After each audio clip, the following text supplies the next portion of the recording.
Right. So let us go into today's session regarding vitamins. Now we'll start with the vitamin C. The common name of vitamin C is ascorbic acid. So if you remember the classification of vitamins, vitamin C was a water soluble vitamin. Okay. So not only that, it is a very versatile vitamin. Okay, the meaning of versatile is very important. It has many roles to play. It is not limited to one. So for example, vitamin D is almost limited for metabolism of calcium and phosphate. Okay, so unlike that, vitamin C plays a wider variety of functions within our body. Okay, so we'll see that it has been a controversial vitamins because many people claim vitamin C to be a magical drug. Okay, earlier days during the COVID pandemic, it was said that vitamin C was required for treatment. It will be used for treatment of COVID also.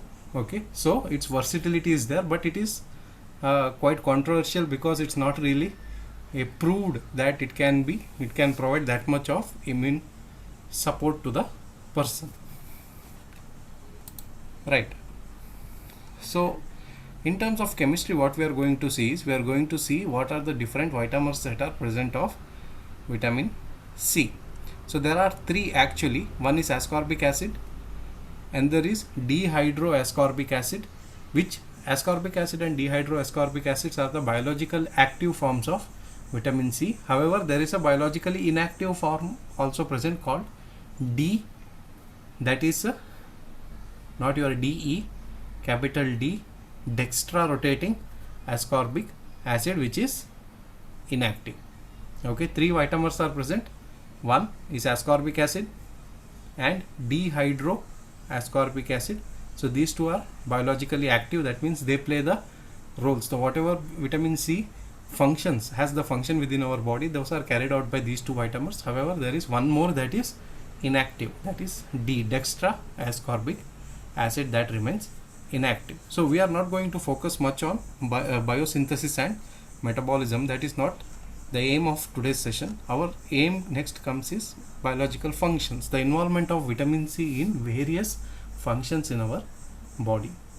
So the main function of vitamin C can be related to its property to undergo reversible oxidation and reduction reactions. Okay, so that is the main main property of vitamin C, how on which the it carries out its function. Okay, its ability to undergo reversible oxidation reduction reaction, that is interconversion of ascorbic acid and dehydroascorbic acid. So this gives its versatility in its function to vitamin C. Okay, so the first function is its role and involvement in collagen formation. So vitamin C plays a very important role as a coenzyme in hydroxylation of proline and lysine, while conversion of protocollagen to collagen. Okay, that is post translational modification during collagen formation, where it's the final step where collagen will be formed. So this reaction requires a coenzyme that is acted as by vitamin C.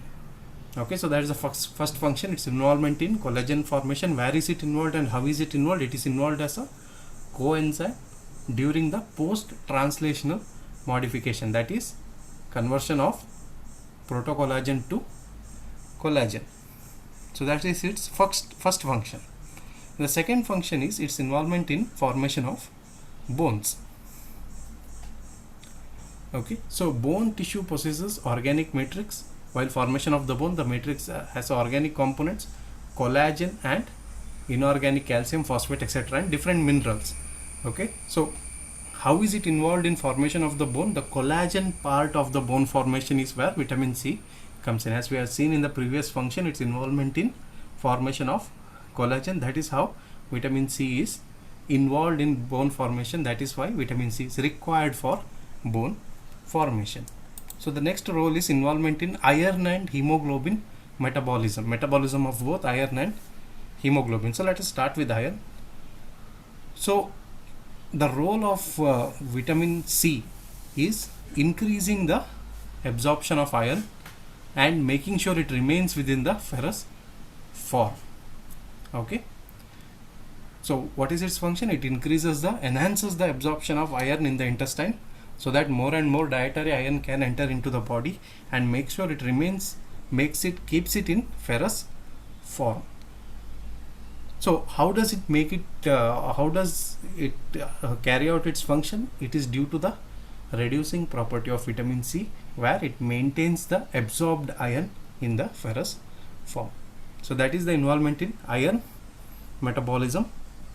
Okay, next let us go to the next step. So first, it enhances the absorption. Second, it maintains the iron in ferrous form. Third, it helps in the formation of ferritin.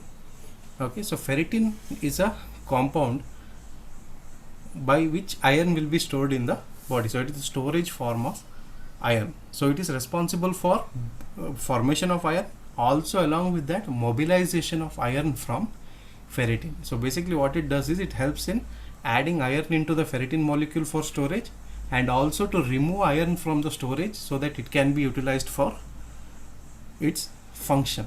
Okay, so that is the role of vitamin C. How is it involved in iron metabolism? It increases the absorption, keeps the absorbed iron in ferrous form, increases the formation of ferritin, and also mobilization of iron from ferritin. Okay, so that is how it is involved in iron metabolism. So vitamin C is also useful in reconversion of methemoglobin to hemoglobin. Okay, so its involvement in hemoglobin metabolism is reconversion of methemoglobin to hemoglobin. The degradation of hemoglobin to bile pigments requires ascorbic acid. So the whole reaction where hemoglobin is finally broken down, whatever hemoglobin that is released free into the blood is completely broken down and removed from the body through bile salts. So this process of degradation of hemoglobin requires ascorbic acid. Okay, so next, its involvement in some of the amino acid metabolism. Let us start with the tryptophan. Vitamin C is essential for hydroxylation of tryptophan, which is catalyzed by the reaction hydroxylase to hydroxytryptophan. So this reaction takes place in synthesis of serotonin. So what is serotonin?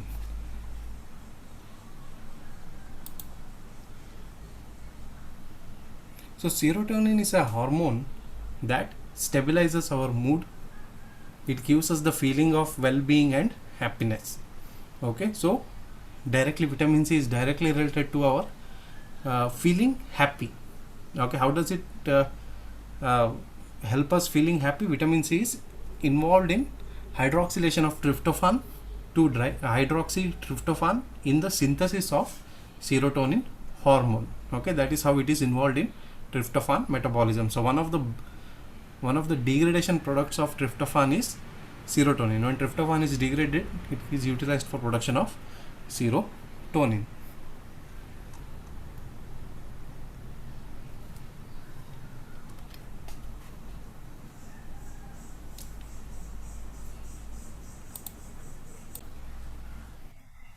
Continuing on to the next function of vitamin C is its involvement in another amino acid metabolism, tyrosine metabolism.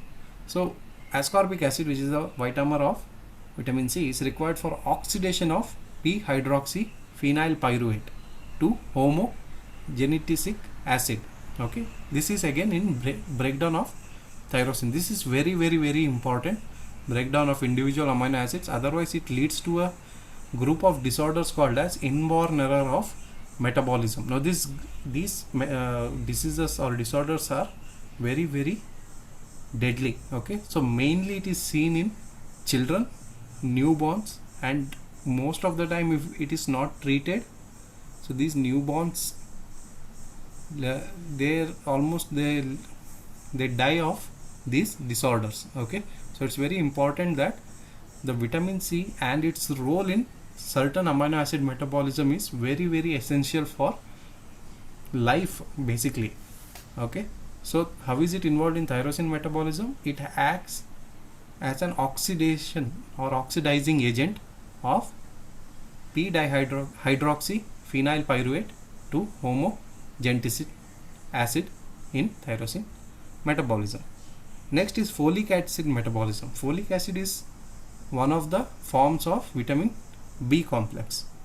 Okay, so it is B9. So the active form of vitamin folic acid, the active form or the vitamer is called as tetrahydrofolate or FH4. Tetrahydrofolate is the active form of vitamin B9. So vitamin C is required for the formation of this one. Okay, so this tetrahydrofolate is formed with the help of vitamin C. So it is also involved in metabolism of folic acid, so which we will study in our later classes. Next is its involvement in peptide hormone synthesis. Many peptide hormones contain carboxyl terminal amide, which is derived from the terminal glycine. Okay, so hydroxylation of glycine is carried out by peptidyl glycine hydroxylase, which requires vitamin C. So its involvement is limited to formation of peptide hormones, which requires one specific reaction actually, where glycine is hydroxylated to peptidyl glycine hydroxylase enzyme. So this enzyme is requiring vitamin C as coenzyme. So it's also involved as a coenzyme cofactor function. Next is synthesis of corticosteroid hormones. So it is believed vitamin C is necessary for hydroxylation reactions which are carried out in during the synthesis of corticosteroid hormones in the body. So till here 8 functions we have seen. We see vitamin C's involvement in almost all the major functions, including formation of collagen, which is required for skin, which is required for bones and cartilages. Its involvement in bone we have seen. Its involvement in amino acid metabolism we have seen. Its involvement in iron and hemoglobin metabolism we have seen. Its role in synthesis of peptide hormones. Its role in other vitamin metabolism. Its role in synthesis of hormones. Okay, so most of this is because its ability, vitamin C has the ability to undergo reduction and oxidation reversibly. Okay, it can undergo reduction, then it can undergo oxidation. So because of this property, this one vital component is involved in almost all the reactions that happen within the body. So it makes it very versatile. Okay, very versatile role. So 4 more functions are there. Number 1, sparing action of other vitamins. Ascorbic acid is a very strong antioxidant. Okay, so it protects vitamin A, vitamin B and other B complex vitamins from the activity of free radicals. Okay, so free radicals are basically the one which are going to oxidize things. They have the capacity to oxidize readily. Okay, so when oxidation happens with these free radicals, it will disrupt all the normal functioning and lead to breakdown of the molecules. Okay, so because of the strong antioxidant function of vitamin C, it can protect vitamin A, vitamin B and certain B complex vitamins from oxidation.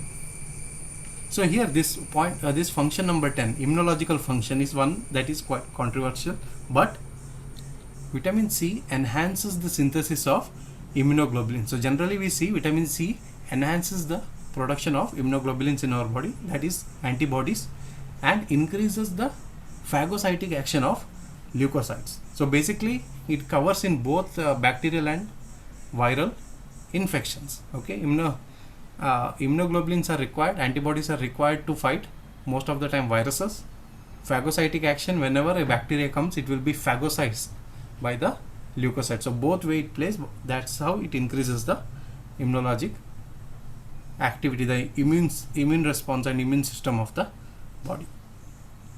It is also reduces the risk of formation of cataract and also prevents certain chronic diseases. Okay, as an antioxidant, vitamin C reduces the risk of development of certain life-threatening diseases such as cancer, coronary heart diseases and sometimes even cataract. So these are the 12 functions by which we can see how widely vitamin C is involved in the biochemical functioning of the body. Right. So it is recommended that an adult should intake around 60 to 70 milligram of vitamin C per day. Okay. So adult requires around 60 to 70 milligram of vitamin C. However, increased amount is recommended in case of women during pregnancy and lactation. How much increase? 20 to 40% of the increase is recommended for pregnant and lactating women. So from where do we get vitamin C? Certain citrus fruits that we all know, citrus fruits have good sources of vitamin C in them. Along with that, gooseberry, guava, green vegetables such as cabbage and spinach, tomatoes, potatoes with skin are rich sources of ascorbic acid. Okay, so most of the sources of vitamin C is from plant, okay, plant based, such as citrus fruits and green vegetables. However, you have to keep in mind that milk is a poor source of ascorbic acid. Okay, so milk is a poor source. Please don't write milk as a good source of or dietary source of vitamin C. Okay, the focus should be on citrus fruits and green vegetables when you are writing the dietary sources. So what happens if there is a deficiency? Now that is the question we always associate with water soluble vitamins. We are not worried about hypervitaminosis conditions. Why? Because at the beginning of the session I have told you that whenever there is a increased concentration of water soluble vitamins in our body, it can simply be removed from the body through urine. Okay, because of that we don't worry ourselves with hypervitaminosis conditions of water soluble vitamins. Our focus is always on the deficiency conditions and symptoms associated with deficiency of vitamin C. So deficiency of ascorbic acid results in a condition called as scurvy. Okay, this scurvy disease is characterized by spongy and sore gums, loose teeth, anemia, swollen joints, fragile blood vessels, decreased immunocompetence, delayed wound healing, sluggish hormonal function of adrenal cortex which produces mainly corticosteroids, and gonads and hemorrhage, osteoporosis, etc. So basically what it is telling us is deficiency of vitamin C, the scurvy, we can link the symptoms directly to the functions of vitamin C, such as anemia because it is involved in iron and hemoglobin metabolism, gums and loose teeth because of collagen formation, swollen joints, fragile blood vessels, decreased immunocompetence because we have seen it increases both part of immune system. Okay, along with that we see delayed wound healing and also the reduced hormonal function from adrenal cortex, hemorrhages again associated with vitamin C, and osteoporosis.